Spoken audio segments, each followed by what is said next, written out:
Before this episode starts, we just want to give a quick Black Lives Matter shout out. You might not know, but me and Lewis are actually black. Yeah. I mean, obviously, it shouldn't it shouldn't affect your choice of subscribing to this channel. Oh, they know now because they see the profile picture you got. It's pretty good that it's happening. Obviously, people should try to stay safe and all this kind of stuff, but obviously, I'm not really been a part of it yet because I'm trying to avoid coronavirus, which is also quite a huge thing as well. And obviously, people should consider that as well when they're going out protesting. To be careful, is all. But it's all good. Like I'm all for it. Super Slash Podcast, episode 4. We're winging it a little bit this time. We have no topic list. We have no topic list, but it's party time, lads, because the PS4 releases tomorrow. The PS4. Are you time traveling? Uh-oh, I'm turning to IGN. No, PS5. We probably sound drunk, but I'll keep this in. PS5 releases tomorrow. The showcase event is tomorrow. Oh, showcase event, yeah. I don't really know. Hopefully they'll show some games. It won't just be like, more triangles. Yeah, that'd be dope. I want to see what games are. But... yeah, because that game they did last time, with the it looked like some sort of Assassin's Creed Odyssey ripoff. It looked good, but I want to see more. I want to see some Deus Ex. Like, what game are you talking about? Did you not see the tech demo with Epic? Oh yeah, tech demo. Yeah. So we have over 5,000 polygons in this image. Or whatever, 5 billion. That shit look nice though. It did look nice, but it runs at 30 FPS, so people are going to be crying. I wanted at least 60 on this generation. It will on PC, don't worry. Yeah, exactly. Other than that, do you have any anticipated games that you're expecting for next gen? Anything you want to see? Despite being a massive Sony fan, I don't actually have any games I'm looking forward to because I know they're not going to make another Infamous. If I could, I'd want them to make another Infamous game, but that's probably not happening. I mean, maybe because I pre-ordered Destroy All Humans, so maybe they've optimized that for next gen because obviously they. Oh, is it a remake? Yeah, it's a remake with like remastered graphics and stuff. Comes out this month, so I'm looking forward to that. So I'm assuming they'll probably port that to the better console, the next gen. It'll be really nice. I mean, it's good to see that the new consoles will both have like ray tracing and stuff, so like realistic lighting. I guess there's Resident Evil that would be there, but I've never seen ray tracing in my life, so when PS5 comes out, that'll be my first time seeing it, pretty much, because I don't play on PC. Oh yeah, you haven't, have you? I mean, you might have seen it once. No, you haven't actually, because you've never seen me play on the PC. But it's basically like softer, more realistic lighting, rather than like the sharper lighting you get. So obviously sometimes it makes settings a lot dimmer, as opposed to like the artificial lighting they use in games, whereby it's in every single corner or so. Obviously it's not really that much of a deal, to be honest. Like, as long as the game's got good gameplay, that's the main like importance. But it's a nice touch anyway. Yeah. COD. See, I haven't seen anything about the COD new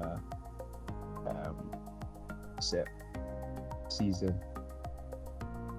Yeah, because it was meant to already be out, but it's been delayed because of the Black Lives Matter situation, I think. Yeah, it makes sense because all the guns and stuff. But like, COD did a good thing. They put that tribute on there. I don't know if they did it on PS. But they had, like, it's definitely on there. A tribute on there. I saw this. I saw this meme Obviously, I don't want to make the podcast political or anything. I'm not going to express our political sides, but I thought it was quite amusing with the White House, and it has like Call of Duty, and then it has the little thumbnail saying "Catch Donald," and you know what I mean? Like, I just Oh yeah, I remember that. Kind of amusing. Like, do you think we'll be playing a game or something, or watching a film about this? COD definitely needed that message. So Lewis, you played Search and Destroy Me, right? That shit's toxic as fuck. Why? What happens? Wait. In between the rounds, people would just be like shouting racist shit. Really? Calling your mum and all this You shit. know, recently I've just muted everybody. You know. Yeah, you mute, so you're good. But like, I just listen to it. So you can argue back. Sometimes it's just amusing because it's like, if it was real life, they wouldn't say half of these things, or it's like or it's just like a kid, and then you think there's kids on this thing, like people so young. And talking of which, actually, we're going to talk about COD campaign, because I feel like the COD campaign is quite a underrated part of the game. Yeah, basically no one's played it. And I feel like they are missing out if they're not giving it a chance, surprisingly. I mean, the only thing I give doubts to say was quite bad, the kind of final level arc, final area was a bit rubbish. Like, all the other parts of the game are quite difficult and also have quite a lot of story. But even on the last level, the story goes a bit flat too. It's like, it felt rushed, definitely. Yeah, because it's like, you just killed the big bad guy, the end. And you're like, okay, nothing else. Yeah, I thought Alex was gonna get some sort of. I don't want to spoil, but like I thought he was gonna get some kind of like more things said about him, but he's just gone out. He's just gone out of the story. That's it, and no one says anything. Yeah, they're just like, okay, this happens. Actually, you know what? We could probably do spoilers because. I don't know. It's been like a year old now, isn't it? So you should have played this shit. Yeah, you should have played it, but I'm thinking Alex could have they could have, Kyle or Captain Price could have said like, Alex, he was a true hero or some shit. Like, at least some cliche rubbish, but they didn't say anything. They just went, okay, Alex is dead, going back to Uzbekistan, the end. And then I'm like, all right. And then Captain Price. Also, you haven't played Modern Warfare, the first one, right? So at the end, he's like throwing all the folders on the table, and he's like Kyle Gaz Garrick, and he's like, oh shit, he's Gaz, but like Gaz is a white guy, he's not some big, so they just changed him into some mixed race dude. That's the only reason it was surprising. Oh, is it? Oh, so they did like a whole like alternate timeline thing. I mean, I guess, that's pretty. Like, good. It's meant to be one of those sort of like superhero movie style reveals where it's like, oh, this character was this character the whole time, but they changed his race, so I'm like, okay. Maybe it's all that white phosphorus that gets dropped in the multiplayer. Incoming white phosphorus. Oh man, that game is really dark though, to be fair. Like, it takes so much from reality that after I played the campaign, I actually kind of feel uncomfortable when certain things happen, like when the white phosphorus drops.